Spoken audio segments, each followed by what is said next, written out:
Episode 8. Waking the next morning, I tried to come to terms with what had happened. James had kissed me and played dominating daddy in my room last night. The lingering feeling of his lips on mine had my mind reeling since the moment my eyes had opened. How could he do that and just walk away? I wasn't the kind of girl to act the way I did, and yet, he brought out a side of me that didn't want to be tamed. The situation was more than frustrating, and to top it off, Tally had messaged me to let me know she had not come home. It seemed she had decided to go with Catherine down to the beach to stay at her condo and wouldn't be back until later tonight. Rolling from the bed, I groaned in frustration and made my way from my room. My eyes landed on James' door as a sinister idea crossed my mind. He wanted me to be a good girl, but perhaps I wouldn't. With his bedroom door partially closed, but not completely latched, I pushed it open. I saw his sleeping form on the bed, naked just as the day he was born, and starfished for complete access. If he wanted to have fun with me, then that is what would happen. Quietly, I moved towards him. My feet avoided causing any unnecessary noise as I approached his bed. His long, thick cock was erect from morning wood and ready for my taking. Licking my lips, I slowly bent forward, taking his length into my mouth. His face contorted with pleasure as he slowly stirred. My pace increased as his eyes opened, taking in the sight before him. "Becca," he moaned as I used my mouth and hand in rhythm to create nothing but pleasure. "What are you doing?" There was no denying how close he was to his climax, but considering he wanted an answer, I gave him one. With a deep suctioning motion, I let the thick head of his cock pop from my mouth before wiping away the saliva that dripped from my lip. "What does it look like?" I smirked, raising a brow. "I thought you were experienced." He reached out for me, but was too slow as I stepped back out of reach. Waving my finger in front of him, I smiled. "No, no, no. You want me to be a good girl, remember?" His eyes narrowed at me. "Are you sure you want to go down this road?" Taking a moment, I placed my finger to my jaw and acted as if I was thinking. "Becca," he said in a warning tone. My eyes met his with a wicked smile. "I think I'll go swimming. Have a nice day, Mr. Valentino." Score 1 for me and 0 for him. If he wanted a game, I would give him one. It was as if the water was calling me, begging for me to come dive into its still body to cause chaos as I took lap after lap. Without hesitation, I dove into the deep end and relished in the way the water caressed my skin. The cool, refreshing feeling helped to wash away my thoughts, and as I broke the surface, I closed my eyes, letting the sun beat against my skin. "Miss Woods," a voice called from the terrace, causing me to turn around. Peering up at the pool's edge, I watched the housekeeper striding towards me with a smile upon her face. "Yes." "Miss Valentino called and told me to let you know she requests you for dinner and drinks tonight at La Fontina." I shook my head and nodded. "Thank you." I had left my phone upstairs, and for good reason. But I found it amusing Tally would call her housekeeper to tell me I had to go to dinner tonight. It was simply her way of asking me to go so I could be her designated driver, no doubt. Something I had no interest in doing. After everything over the last few days, she was still acting as she always did. Sounds like a fun night, doesn't it? James called out, and I saw him standing in swim trunks with dark sunglasses. Just the sight of him set me on fire, and I quickly realized he was going to join me. Yeah, I probably should get out and get ready."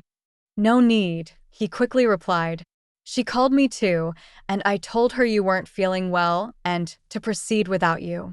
I will have a driver come pick her up later tonight when she is ready." My mind fogged over with confusion at what he was saying.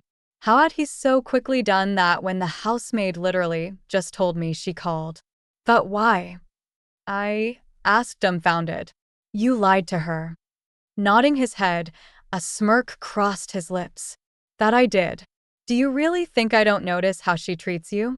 You don't have the relationship you once did."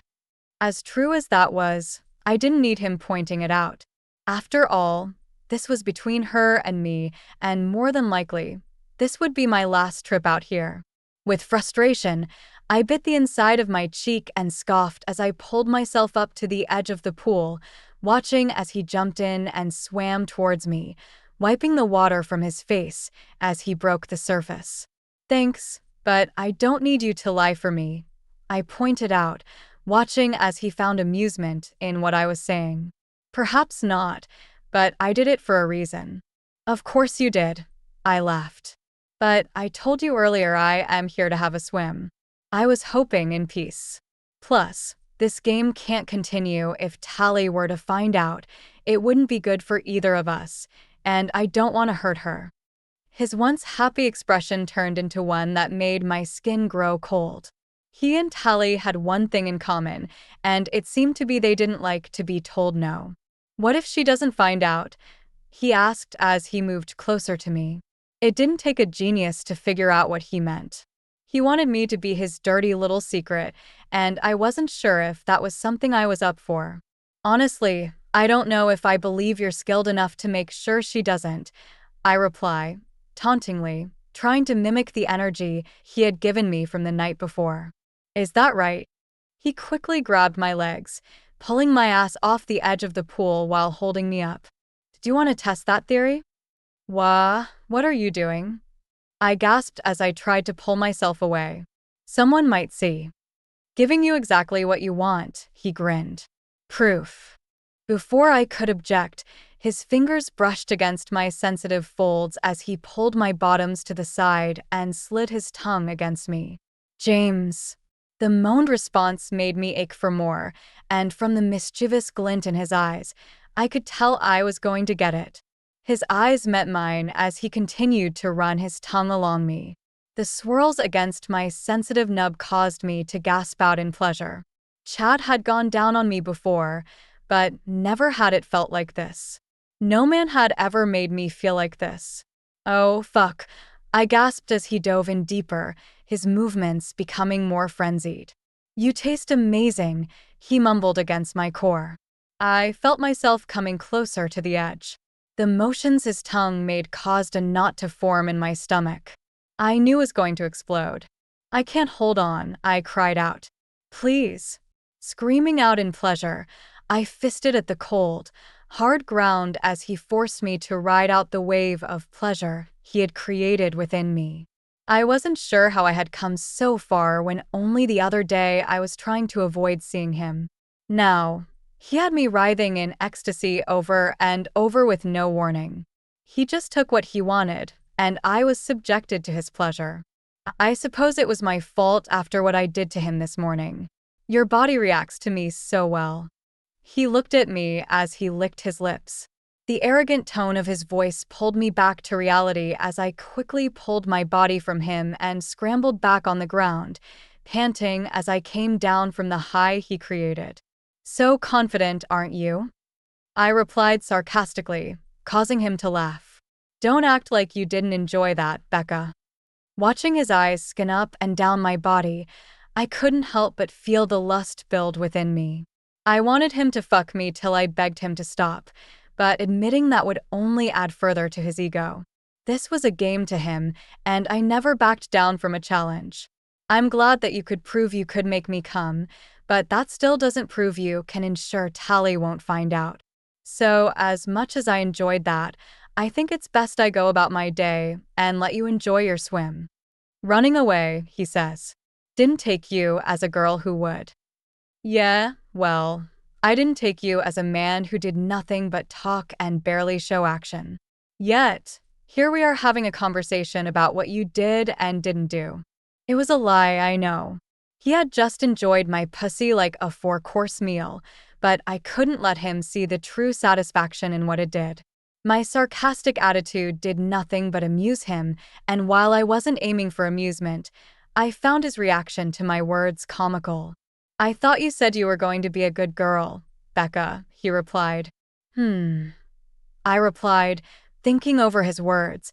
I guess I lied, too. That's something we have in common now, isn't it? My words seemed to stun him as he stared at me. Warm satisfaction rolled through my body as I watched him in the water, staring at where I was now standing next to the pool. James had been more than amazing getting me off, and the rush of pleasure he created in me was definitely something I would want to do again. But he had to learn this was a game of wits, and I would not bow down to him. Don't say I didn't warn you. You have no idea what you're getting into, he warned, with lust-filled eyes. You will beg for me to stop. Weren't you the one that said I would be begging you to fuck me as well? I smirked, crossing my arms over my chest. Tight-lipped, I watched the corner of his lips turn up. Yes, I did say that, and it would have been true had you decided not to play this game. However, the tables have turned, and I will take you when you least expect it. I doubt that. Anyway, if you will excuse me, I need to go take care of a few things, and I would hate to mess up plans you had for today. Turning on my feet, I carried myself back towards the house and quickly closed the door behind me. A sigh of relief escaped me as I felt the safety of distance put between James and I. Yes, I wanted him. But it was a ridiculous notion because he wasn't the kind of man to want me, and to be honest, I didn't want to be someone's toy. The conflict high on was real, and I hated that I couldn't be decisive about what I was doing. At least I could say that he lived up to his legend so far. That tongue of his had skills that would keep me wet and excited for years to come. I just had to pray he didn't take my words too seriously. Otherwise, I would have a sadistic daddy with a twitching palm coming after me. The thought alone was exciting, but the anticipation of knowing it was killing me. Full story is available at novelpalace.com. Click the link in the comment section to get it free.